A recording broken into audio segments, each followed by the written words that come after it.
we are going to be having an awesome cooking demonstration of a traditional Cherokee Hog Fry today from Richard and Shelia Fields.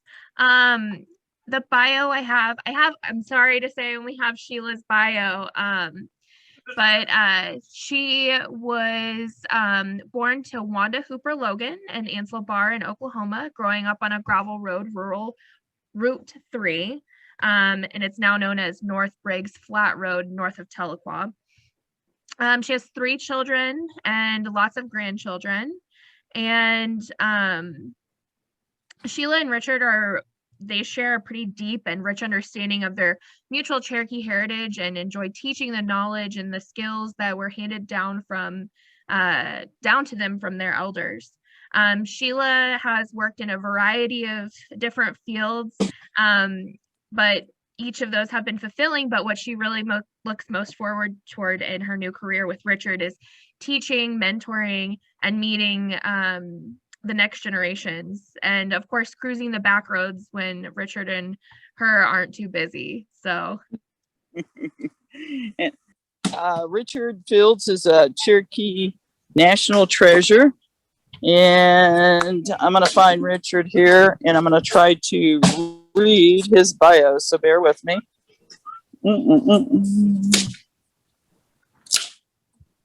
Let's see.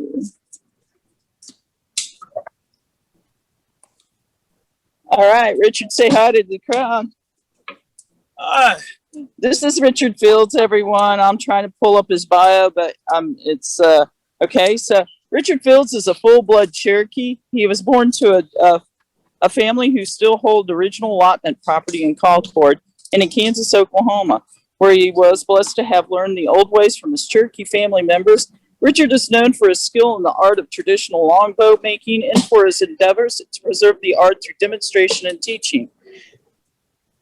Richard is a fluently bilingual Cherokee citizen born to Badwater and Frances Fields in 1959.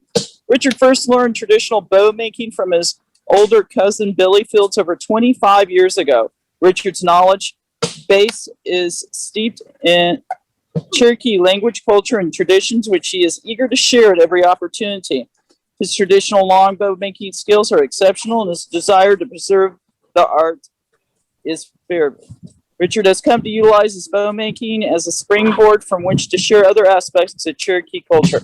Welcome, Richard, and we're glad to have you. And how's that fire doing? Fire really kicking on. So, Richard got the hog meat started a little early, so I'm going to zoom over here. And we're going to, this is the hog meat. They got it covered up right now until everything's ready.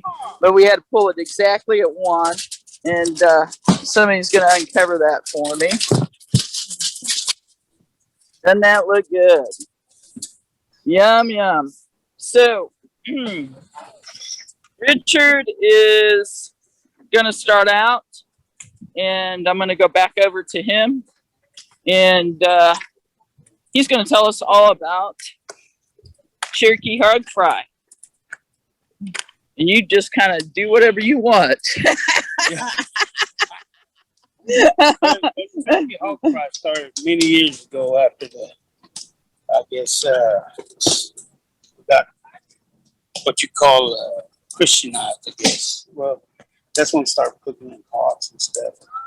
My great-great-uncle, he cooked at Long Prairie, a little old church out there in Little Kansas. He was out there all the time he cooked.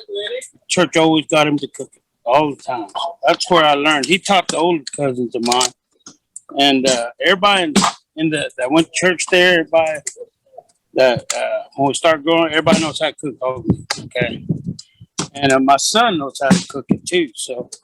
You know, I'll just keep handing it down, you know, the art of doing it. And I enjoy it, which I cooked for the church for 20-something years, I guess, before, I moved off.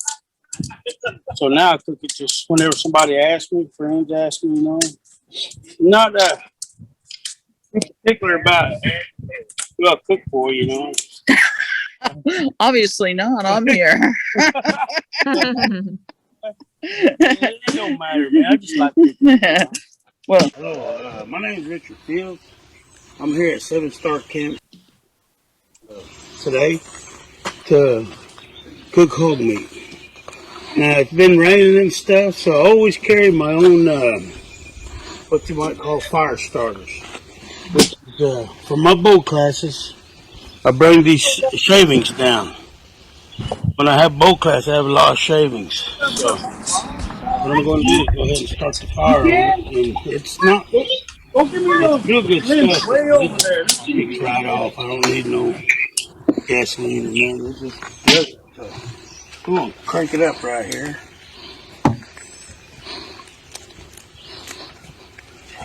And it'll start up in a second.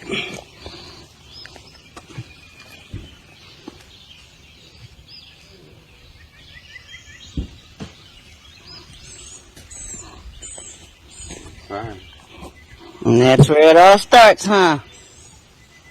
With the fire. Yeah, that's how it starts. What I'm going to do now, see, if you notice, it kicked off real good by just throwing a piece of paper in there. And I'll put one on this side. We'll let that sucker get good and hard. I've always noticed that my stand right here has got a bottom on it. Because back in the day, when I just had the hollow like this, like it is a top on the ground, it's wet. It had to dry up that ground to start a good fire. This way, metal heats up better, and so it'll be a good way to start the fire. If you see the fire, it's going now. So we'll get some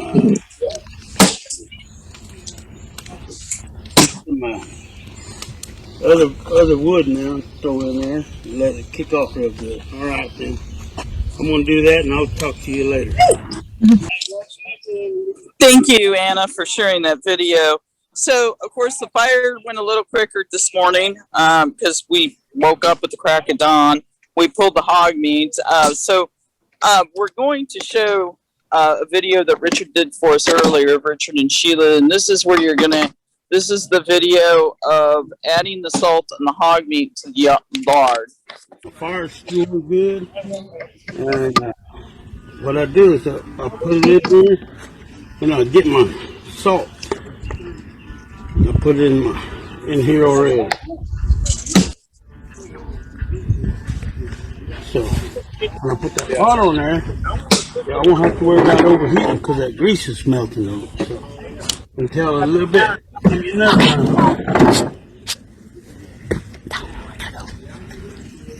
and what it is now.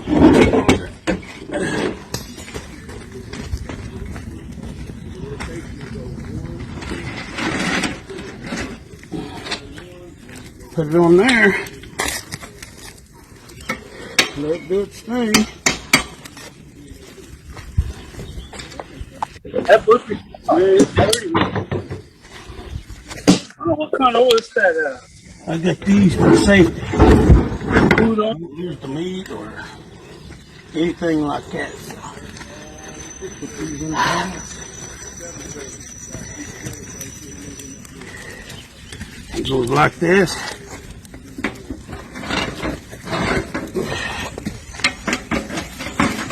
And there we go. I have a question too. Where do you get the barrel? Like, I'm a city girl. I don't know. Where do you get a big barrel like that to make the The kettle? The kettle? Not the kettle. The barrel. Oh, the kettle. Or the kettle or the barrel? Which one? The barrel. Oh, you can get them anywhere. What I do is I buy them from this old boy that collects them from other places that they got stuff in them. You know that. But what I do is I burn them out. I take some like lighter fluid stuff for barbecue, put it in there, burn all that stuff out, then cut them in half and make these barrels for my pots. In fact, I made this too long ago. It don't look like it, but I did.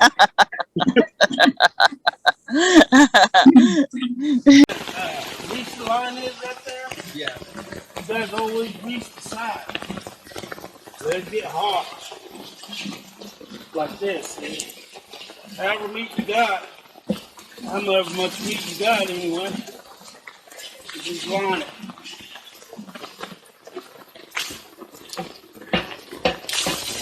Now, getting the fire going. You guys get up underneath on this side. There's a lot of room.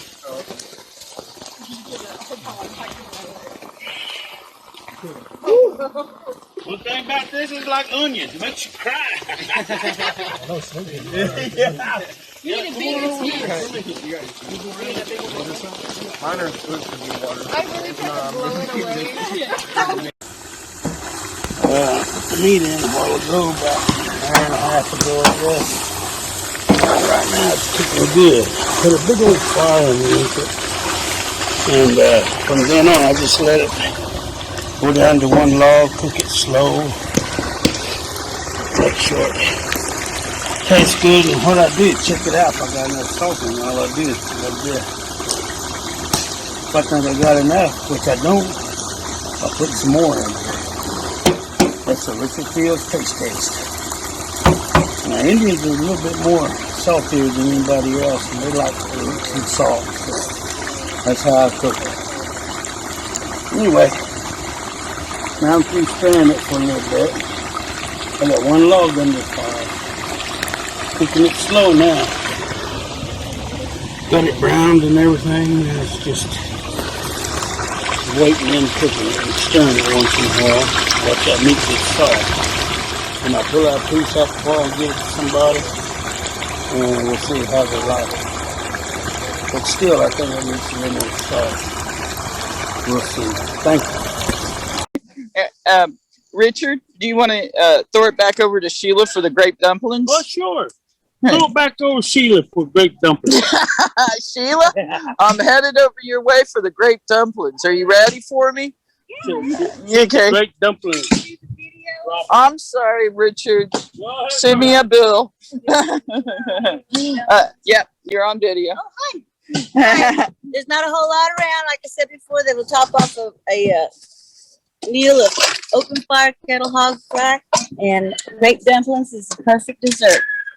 These are grape dumplings. We made them last night, and I think Melissa had the video with the ingredients and stuff. Yep. But this is what they call grape dumplings. You might call them blue dumplings. Cherokees aren't the only tribe that actually enjoy these.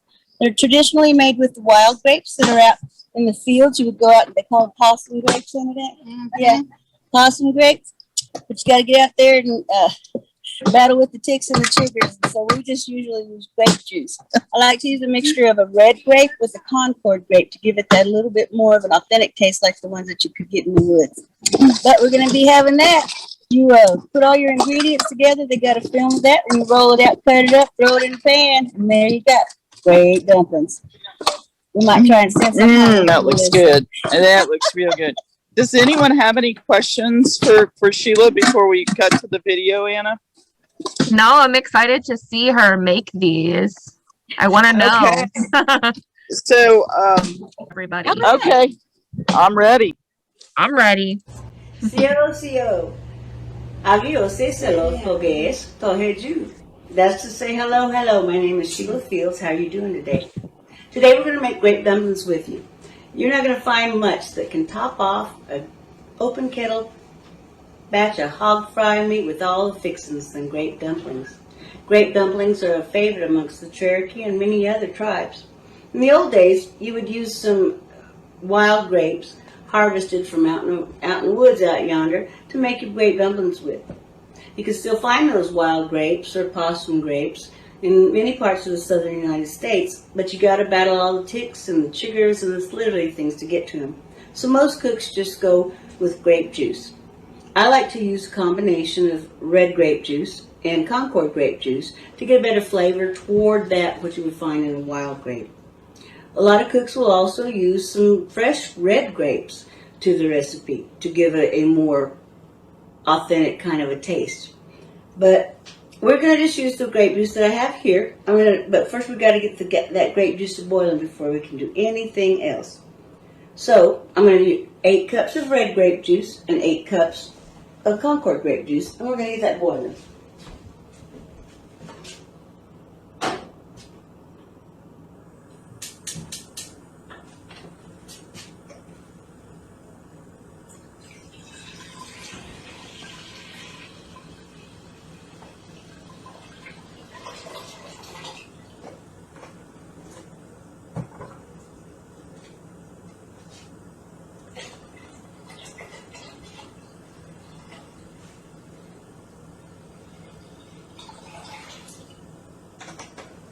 Okay. While that's boiling, we're going to get on our dry ingredients. Not a lot to it. All we have is about 6 cups of flour, some shortening. Then we're going to add a couple of cups of the hot grape juice to melt the shortening into the dough.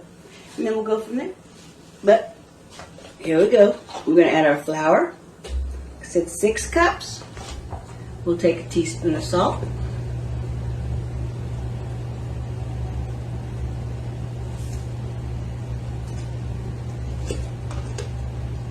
And we'll take a 1/4 cup of shortening.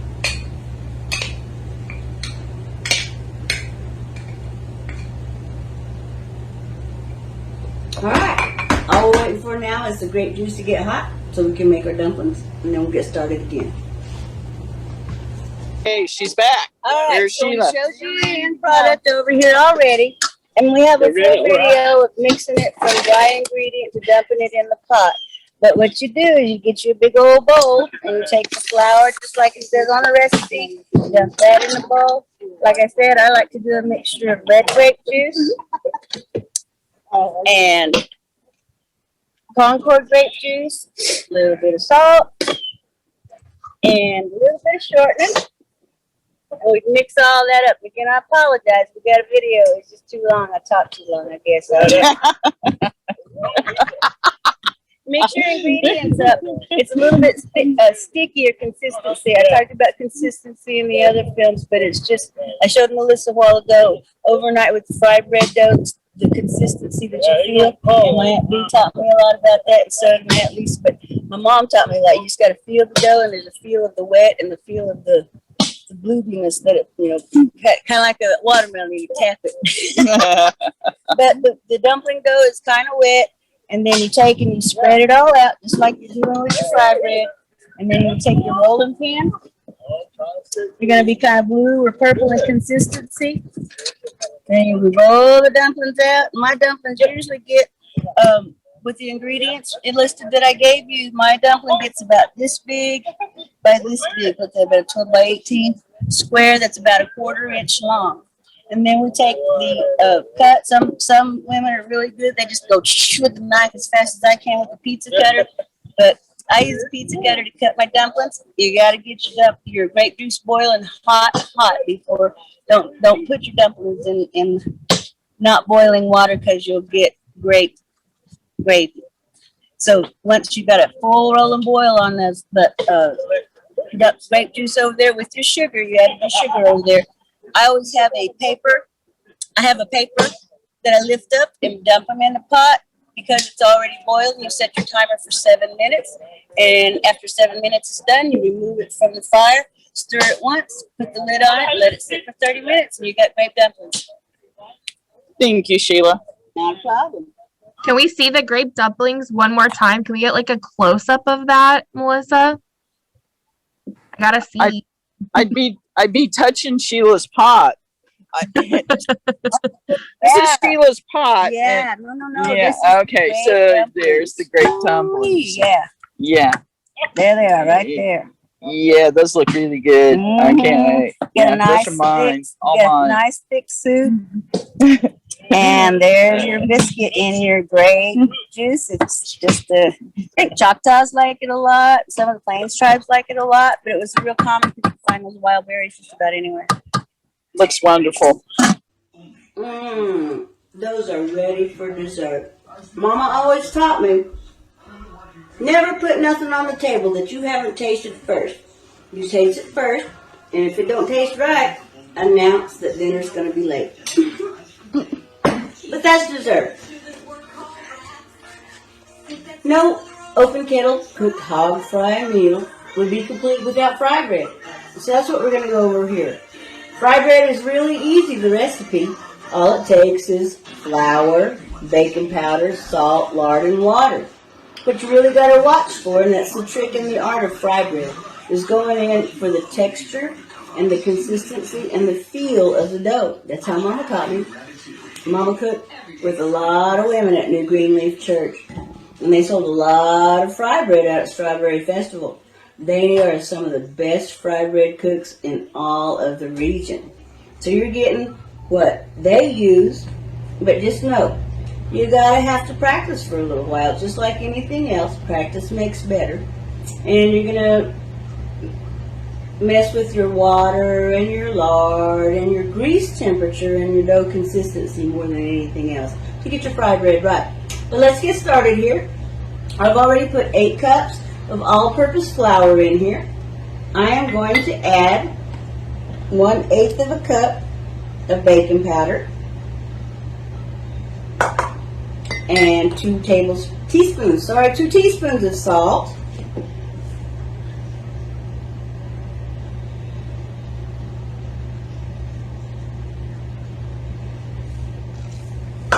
Then I'm going to mix all that up to kind of get it evenly distributed. That's what we try to do with everything. That's why we use the hot water with the shortening, is to make sure that it gets evenly distributed throughout the dough. So I'm going to make a little well right there, and I'm going to put my shortening in there just like we did with the dumplings.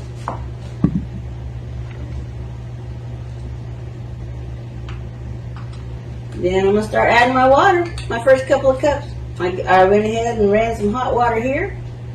So we'll start with 2 cups. It's not going to be enough, but that's what we're going to start mixing in slowly. I know I'm going to take at least 2 cups.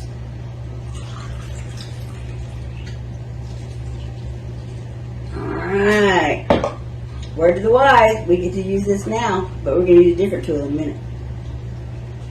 Then mix all that up so that my shortening is melted in that water. Maybe add another cup. While I'm mixing this up, you guys go ahead and get a real good look at that fry bread recipe. Write it down if you want. I've tried real hard to move these things down to ingredient levels that are consistent with the smaller batch. My mom has cooked for family camp and church camp and any camp that you can think of, and she always says it's about the consistency of the dough and the heat of the grease and the color of the bread when you go to fry it.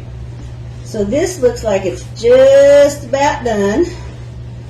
And I took a cup of water, so that's 3 cups, and I'm going to take about 1/2 cup more of hot water because this is just about there. And you can tell by the way it falls, it's a little bit clunky but not runny. And I think this is going to do it right here. Now our leavening agent in here is the shortening. I like to use some bacon grease or lard whenever I'm doing it, but not everybody has bacon grease or lard, so I just went with what's available. We use shortening, and this is the consistency of the dough. I got to make sure, so I get rid of this spoon so I can feel it with my hands. Make sure all the flour from the bottom is up, and just begin kind of kneading that with your hands. And when we're done, we're going to cover this with a warm, moist linen cloth and let it set overnight. That's one of the tricks that not a lot of people know about good fry bread. You need to let it set. Let all those leavening agents work their magic. So let me grab a real warm towel, moisten it up, and we'll be ready to let this stuff sit for the night.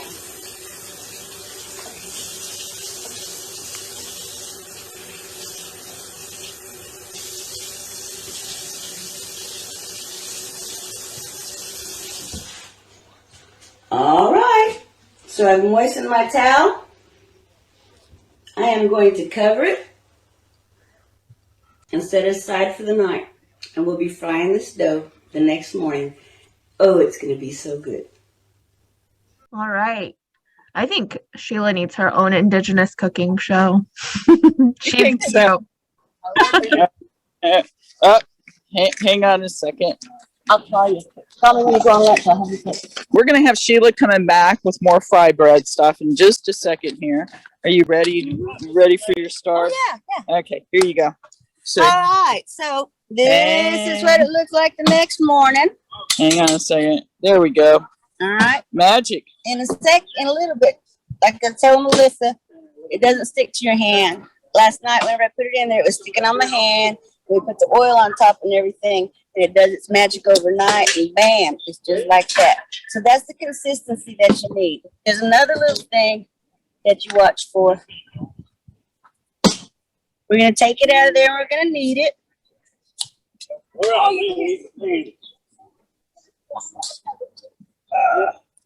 All right, we'll just use the flour. All right, kind of watch how it spiders out of the pan there. Kind of comes out all together. Wow, there they are, right there, those little spider things. See them? Whenever you get it coming off like that, you got some really good fried bread. So, I'm going to take this off of here. Get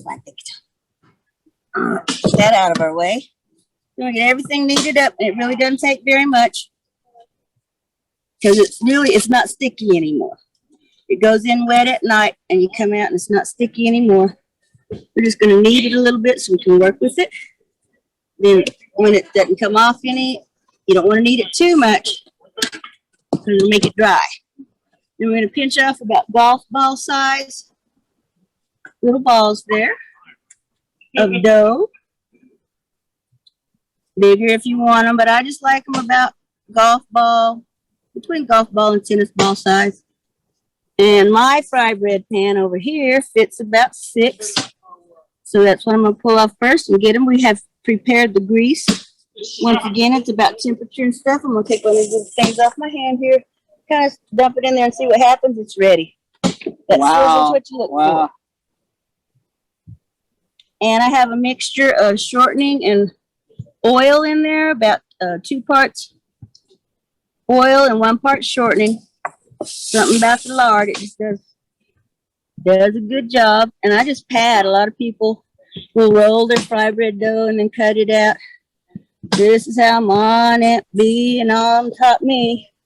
Just kind of pat the grease off and watch. Ooh, that's pretty. Fry bread magic. It's going to sink to the bottom and it should rise real quick like that. Temperature of your grease is really important. It sinks to the bottom and rises to the top.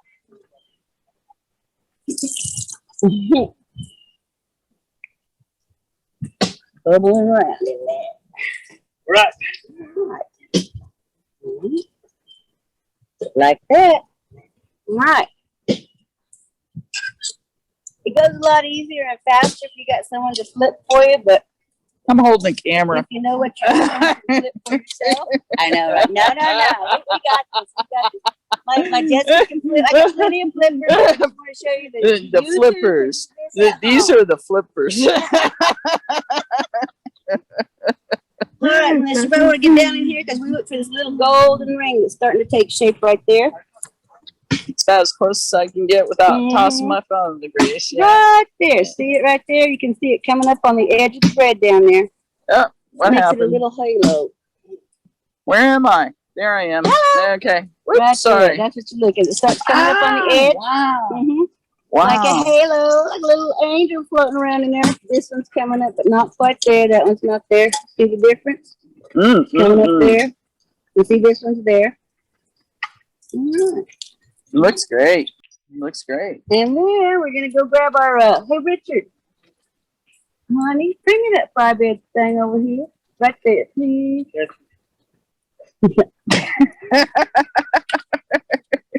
Yes, open it up. Just open it up. Yes, That's ma'am. golden brown. That's what There it is. Get some Woo, time so we can get started. And there's that little ring right there. There it is, coming up on that one. Let's just flip that one. Oh yeah. Looking good. So while that's finishing up, I get back over here and do my next 6, then we do it again. That's how you make progress. What up? What up?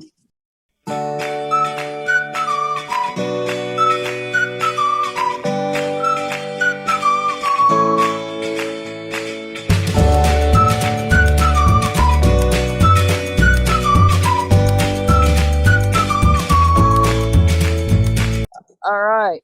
So Anna, if you want to see if anyone has questions for Sheila or Richard, I'll keep him hostage here. And if you don't see any questions popping or people need a few minutes, we can go on to our door prize winners. And then we're doing 2 grand prizes. A pair of Beth Hazen earrings that are beautiful. And one of Jenny's necklaces. And it's not the one I'm wearing. Are we doing the door prizes? I'm sorry, are we doing the door prizes right now?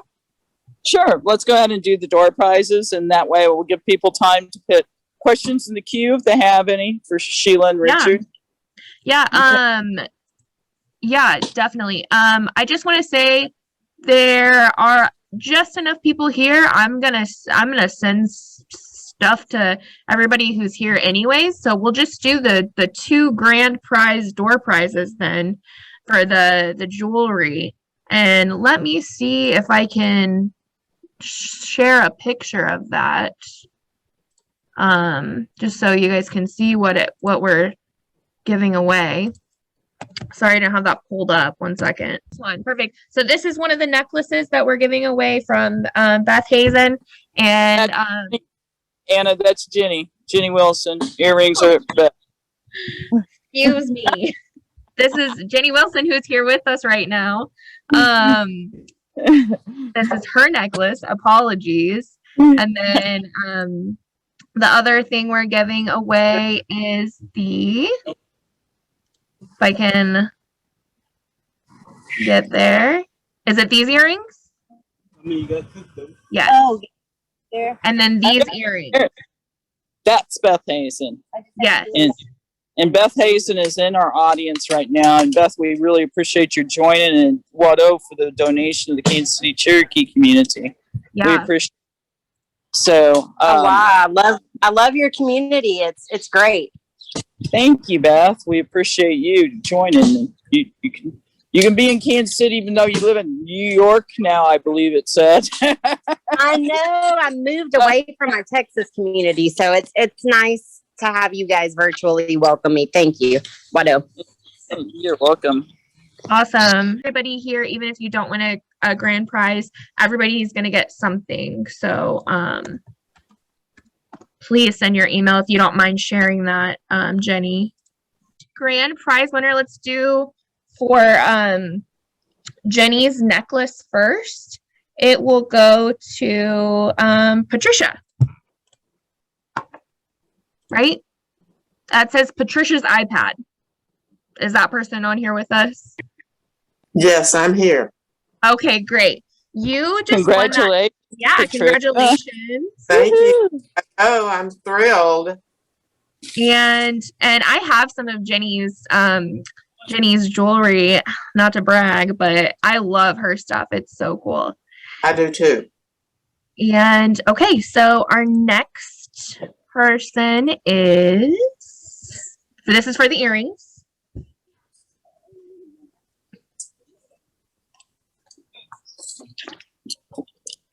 It is for, and I'm so sorry, sir. I don't know how to pronounce your first name. If that's your first name, is it Octon Philip? Philip Octon? Yeah, I'm Bobby's brother. Guess what she's getting for Christmas? Great. Awesome. So make sure, even if you didn't win something, I have like so much cool stuff to send you. I have shirts, I have cool like pins, like a button pin, not like a pin that you write with. I have those too. So I'll just send you a bunch of stuff. But just make sure you email us your address. So that way I can make sure I won't send it until I get your new address, because I want to make sure that I'm sending it to the right spot. So that being said, I think that's all of the prices that we have. Those are really cool. Melissa, what's next on our agenda? Are we gonna go back Well, to first, the hog fry? I think everyone can see this. This is one of Jenny Wilson's necklaces. It's a turtle shell. Jenny's in a lot of shows. And Beth Hazen, if you see her on Etsy, you can also find both of these artists on, is it called Cherokee Art by Cherokee Artist? And these are vetted Cherokees. They're card-carrying certified Cherokees because they're pre-checked before they can join the art group. And with that being said, do we have any questions for the Fields? I'd just like to say thank you to the Field. It's absolutely incredible to see their cooking. It's making me so hungry. Everybody's really hungry now. We'll have to come up and do it for you. We can all get together. I just want to say, every time I go to the holiday and you all are cooking, and by the time we get there, the food is gone. Oh, sell out fast. We do. We usually try to start at 11. So get to noon and you're good to go. After 1, it gets kind of sketchy. It depends if the ball player's seen us or not. We know when that first ball player comes through there with those cleats, it won't be long. It's all over. We'll see you soon. We'll come up there. Appreciate you guys. Thanks, Sheila. Let me find Richard to say bye. There he is. I found Richard. I'm going to turn the camera over to Richard. Hey, Richard, everybody wants to say thank you to you and say goodbye from Kansas City, Cherokee. Right. I'm sorry I can't stand up. I'm going to stand over a hot fire. All day long. Yeah. We appreciate you, Richard. All Thank right. you very much. All right. With that being said, we appreciate everyone joining us today. This will be a recorded event. It does have to go through editing. We had a few connection issues today. Appreciate everybody joining us. You can find us on Kansas City Cherokee Community on Facebook. Our website is kansascitycherokee.org. Please allow 6 to 8 weeks for shipping. We get those out as quick as we can, but we are all volunteer groups, so we have to do it between our work and school schedules. We appreciate you all. We hope we see you next July. Jenny, can you tell them about that event? Our event in July is going to be a writer's talk with Regina McLemore. She's from, I believe, Stillwell, Oklahoma, and she's writing and has written a book called Cherokee Clay, and it follows like the saga of one family. It's an incredible book. I loved reading it, and I will very soon post the link so you could purchase the book if you're going to come to the writer's talk. I just know you would love it. I really enjoyed reading it. Thank you. All right. With that being said, if there's no more questions, we'll see you all soon. See you in July. Thank you very much. Thank you. See you next time. Bye.